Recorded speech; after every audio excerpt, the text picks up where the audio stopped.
दोस्तों, आज की कहानी एक लड़की के साहस और उसके जज्बे के ऊपर, कैसे उसने खुद के टुकड़ों को फिर से जोड़ा और निडर होकर सभी का सामना किया। और आखिर उसके साथ हुआ क्या था, चलिए जानते हैं। जेनिफर नाम की राइटर जो अपनी किताब लिखने के लिए शहर से दूर एक टाउन में जा रही है, जहां पर उसे शांति की उम्मीद है, मे भी कोई भी डिस्टर्ब उसे ना करे। पर उसे ये नहीं पता कि वहां जाकर उसकी ज़िंदगी की सारी शांति खत्म हो जाएगी। उस टाउन के बाहर एक गैस स्टेशन पर वो रुकती है, जहां उसे जॉनी नाम का आदमी मिलता है, जो उसे ऐसे ही नॉर्मल बातें करने लगता है। जेनिफर भी उसे थोड़ी बातें शेयर कर देती है, क्योंकि वो अच्छा इंसान लग रहा था। वो उसे बताती है कि बाय प्रोफेशन वो एक राइटर है और यहाँ इस टाउन में थोड़ी पीस, थोड़ी शांति के लिए आई है, ताकि अपनी किताब को पूरी कर सके। और इसके लिए उसने एक विला भी रेंट पर ले लिया है, और जिसका वो एड्रेस भी बता देता है, जिससे उसे ज़्यादा ढूंढना ना पड़े। जेनिफर को वहाँ पर दो और लड़के चाकू से खेलते हुए दिखते हैं। उन्हें देखकर वो जॉनी से पूछती है कि आखिर वो ऐसी चीज़ से क्यों खेल रहे, तो वो उन्हें इग्नोर करने को कहता है। अब जेनिफर अपने उस विला पर पहुँच गई थी, जहाँ की लोकेशन उसे काफ़ी पसंद आती है, क्योंकि वो बहुत शांत जगह थी और यही तो वो चाहती थी। अंदर जाने पर वो देखती है कि उस घर के पीछे एक लेक है, जिसमें वो नहाने के लिए चली जाती है। और वापस आने पर वो फ्रेश वगैरह होकर अपने सामानों को रखना शुरू करती है कि तभी उसे ड्रॉर में एक बंदूक मिलती है, जो देखकर वो थोड़ा डर सी गई थी। पर तब उसे ध्यान आता है कि शायद कोई यहाँ पर रहने वाला होगा जो इसे छोड़कर चला गया। उसे अपनी प्रोटेक्शन के लिए उसे रख लिया। इतने में वहाँ पर समीर नाम का आदमी आता है, जो कि है तो बड़ा, लेकिन उसका दिमाग बच्चों जैसा है। वो असल में ग्रोसरी की डिलीवरी करने के लिए गया था और वहाँ वो पहली बार जेनिफर को देखता है। अब उसके दिमाग के साथ भी वही सवाल बच्चों वाले ही थे। वो उसे पूछता है कि क्या वो यहाँ पर अकेली रहने के लिए आई है, तो जेनिफर हाँ में जवाब देती है। उसको तो समीर अच्छा लगता है, लाइक वो बहुत ही भोला था दिखने में, इसीलिए वो उसके सभी सवालों के जवाब दे देती है और फिर उसकी और दोस्ती का हाथ बढ़ाती है। पर वो शर्मा कर वहाँ से चला जाता है और जाकर अपने दोस्तों को बताता है, जो कि वही लड़के थे जिन्हें हमने शुरुआत में देखा था। वो उनसे कहता है कि मैंने उसको देखा है, वो बहुत ही सुंदर है और मैं उसे पसंद करने लगा हूँ। अब उसके दोस्त उसका मजाक बनाने लगते हैं कि वो तेरे जैसे पागल से कैसे बात करेगी, क्यों करेगी। पर फिर भी वो लोग फिशिंग करने के लिए चले जाते हैं और वहाँ सभी समीर जेनिफर के बारे में बात किए जा रहा था, जो सुनकर सब लड़के प्लान बनाते हैं कि वो कल सुबह सुबह उसे परेशान करने के लिए जाएंगे, जैसे वो सभी लड़कियों को करते हैं। दिन अगले दिन का सीन हम देखते हैं, जहाँ पर जेनिफर लेक साइड पर आराम से बैठकर अपनी किताब लिख रही है। तभी वहाँ पर ये चारों अपनी बोट लेकर आ जाते और उसे बार बार शोर मचाते हैं, जिससे वो परेशान हो जाती है और घर में चली जाती है। वहाँ अपनी बुक को कंटिन्यू करती है, लेकिन रात में वो लड़के वहाँ भी आ जाते, उसके घर के बाहर आवाज़ मारने लगते हैं, जिससे वो तंग होकर बाहर आती है। लेकिन तब वहाँ पर कोई नहीं था और वो सब भाग चुके थे।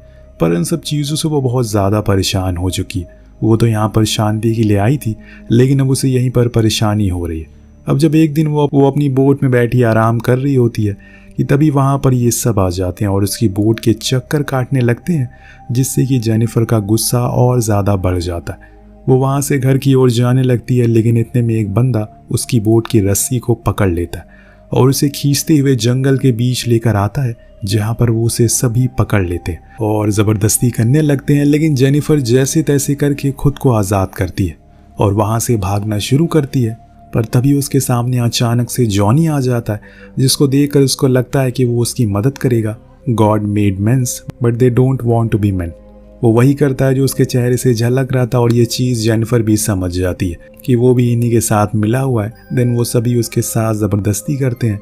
वो समीर को भी बुलाते हैं, पर वो जेनिफर की ऐसी हालत को देखकर बहुत डर जाता है, इसीलिए वो उसे लेकर आगे छोड़ देता है और घर जाने को कहता है। जेनिफर बहुत ज़्यादा डर गई है, इसीलिए वो वहाँ से जल्दी जल्दी अपने घर की ओर जाने लगती है। लेकिन बीच में ये लोग फिर से उसे घेर लेते हैं, पर इस बारी जेनिफर उनके सामने हाथ जोड़ती है कि अब वो उसे जाने दे, वो किसी को कुछ नहीं बताएगी। लेकिन वो नहीं मानते और सभी फिर से उसके साथ वही करते। देन उसकी बोट को भी अपने साथ लेकर वहाँ से चले जाते। वो बेचारी वहीं पर पड़ी रहती है। जब उसे होश आता है तो वो रेंगते हुए अपने घर के अंदर जाती है, पर उसकी हालत बहुत ही ज़्यादा ख़राब हो चुकी है। वो ठीक से बोल नहीं पा रही है और वो फिर भी हिम्मत करके फ़ोन तक पहुँचती है और पुलिस को कॉल लगाने का सोचती है।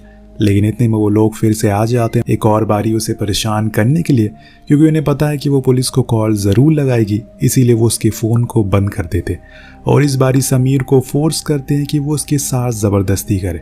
अब अपने दोस्तों के बहकावे में आकर वो वही करता है, लेकिन जब वो जेनिफर की आंखों में देखता है तो वो खड़ा हो जाता है और फिर उसका एक दोस्त आकर जेनिफर को बहुत मारता है। उसकी हालत ऐसी अधमरी लाश जैसी करता है। दिन सभी मिलकर उसकी जो स्क्रिप्ट थी उसने जो लिखी थी वो फाड़ देते हैं।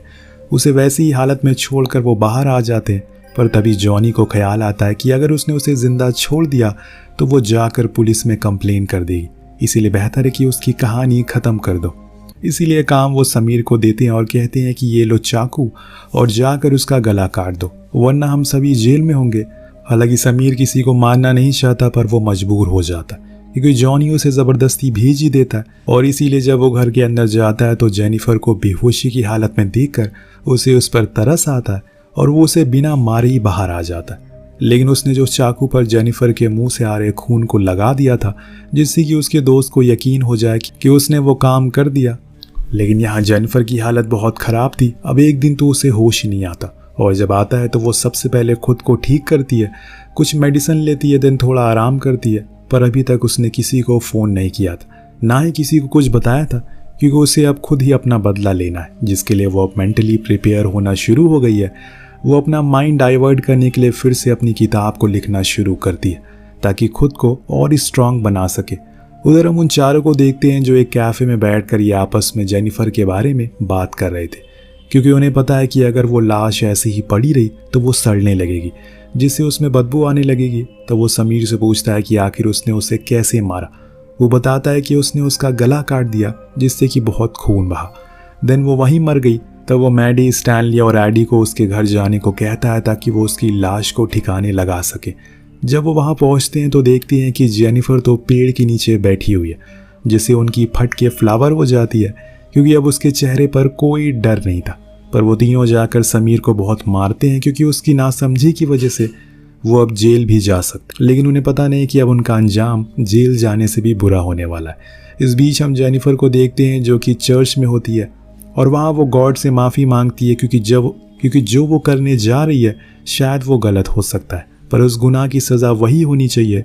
और इसके बाद वो अपना लुक चेंज करके उन चारों पर नज़र रखना शुरू करती है, जिसमें उसे पता चलता है कि जॉनी का एक पूरा परिवार है और वो शादीशुदा भी है, और फिर भी उसने ऐसी हरकत करी है। वही समीर जो कि अभी कहीं पर डिलीवरी करने के लिए जाने वाला है, जो देखकर उसको एक आइडिया आता है। वो उसके घर जाकर उसी की स्टोर से कुछ ऑर्डर करती है, जिसके लिए वहाँ के ओनर उसी को काम देते हैं, जो सुनकर समीर डर जाता है और खुद की प्रोटेक्शन के लिए एक चाकू भी रख लेता है।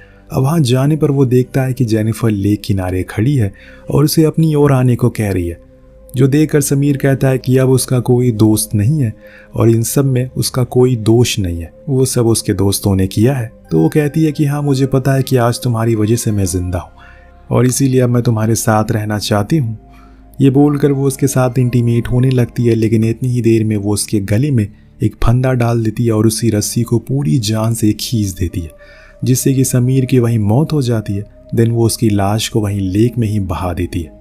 पर आपको क्या लगता है कि क्या समीर की सच में कोई गलती थी? उसने तो अपनी पूरी कोशिश की जेनिफर को सेफ रखने की, पर गुनहगार का साथ देने वाला भी गुनहगार ही होता है। यानी कि अब बचे हैं सिर्फ 3 लोग जो सबसे खतरनाक है। इतनी आसानी से वो उसके हाथ तो नहीं आएंगे, पर वो हार नहीं मानने वाली है। वो फिर से रेडी होकर अगले दिन उसी गैस स्टेशन पर जाती है जहाँ उसे जॉनी मिलता है। अब वो उसे वहाँ सेड्यूस करने लगती है और उसे अपने साथ चलने को कहती है। जॉनी को लगता है कि शायद उसे उस दिन अच्छा लगा होगा, इसीलिए वो उसके साथ आई। पर वहाँ जाकर वो उसके सामने बंदूक तान देती है और उसके कपड़े उतारने को कहती है जॉनी बंदूक देखकर डर जाता है और वैसे ही करता है जैसे वो कह रही है। पर जॉनी उसे अपनी बातों में फंसाना शुरू करता है और कहने लगता है कि वो बहुत ही ज़्यादा खूबसूरत है, हर कोई उसे पाना चाहता है, इसीलिए हमने उसके साथ ऐसा किया। लेकिन अब वो किसी से ना डरे, अब उसके साथ कुछ नहीं होगा। ये सब सुनकर जेनिफर पिघल जाती है और उससे कहती है कि क्या वो उसके साथ उसके घर चलेगी। उसने बंदूक भी फेंक दी थी, जो देखकर जॉनी तुरंत ही मान जाता है और फिर हम दोनों को साथ में बाथटब में देखते हैं, जहाँ पर जेनिफर उसे मसाज देते हुए पूछती है अगर वो शादीशुदा है तो उसने उसके साथ ऐसा क्यों किया। वो कहता है कि आदमी हमेशा आदमी ही होता है, वो कभी नहीं बदलता।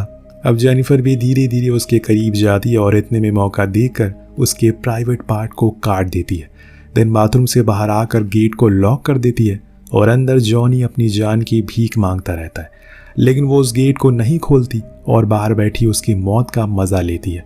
ज़्यादा खून बहने की वजह से उसकी मौत हो जाती है, जिसके बाद वो उसके कपड़े और लाश को उसी लेक में बहा देती है। 2 की कहानी खत्म, अब 2 बचे हैं। उधर अब स्टैनली और एंडी को अपने दोस्त कई दिन तक दिखाई नहीं देते, तो उन्हें जेनिफर पर शक होता है कहीं उसने कुछ गलत तो नहीं कर दिया। इसीलिए वो खुद जाते हैं उसकी कहानी को ख़त्म करने के लिए। दोनों ही बोट से उसके घर की ओर जाते हैं, लेकिन एंडी जंगल में ही रुक जाता है। स्टैनली बोट लेकर उसकी बोट के पास जाता है जहाँ पर वो लेटी हुई थी। वो उसको देखकर उसकी ओर आने की कोशिश करती है, किस करती है, पर अचानक से वो उसे पानी में धक्का दे देती है। देन वो उसकी बोट में बैठकर तेज स्पीड से ऊपर से निकालने की कोशिश करती है और जब ये चीज़ एंडी देखता है तो वो पानी में कूद जाता है ताकि अपने दोस्त की जान बचा सके। उसके हाथों में एक एक्स भी था जिससे वो जेनिफर के ऊपर वार करने के लिए आता है, पर जेनिफर उसकी ओर बोट घुमा देती है और उसके हाथों पर चढ़ा देती है, जिससे कि वो एक्स उसके हाथों से छूट जाता है और यही मौका था उस पर वार करने का। वो फिर से बोट को घुमाती है और उसकी ओर लेकर जाती है और इसकी पीठ में वो एक्स को घुसा देती है और इससे उसकी वहीं डूबकर मौत हो जाती है। पर अभी भी स्टैनली बचा हुआ है जो कि बीच में ही था। अपने दोस्त की ऐसी मौत को देखकर वो समझ गया कि उसने जो गलती 1 हफ्ते पहले करी है वो उसे नहीं करनी चाहिए थी। पर अब तो जेनिफर के सर पर भूत सवार है। वो उसी की बोट के परपेंडिकुलर से उसके पूरे शरीर को काट डालती है। हालांकि वो उसे खुद की जान की भीख मांगता है, पर कुछ दिनों पहले उसने भी उन लोगों से ऐसे ही कहा था, उसे जाने दे, वो किसी को कुछ नहीं बताएगी। पर उन्होंने उसकी एक नहीं सुनी और यही वजह है कि आज चारों इस दुनिया में नहीं है।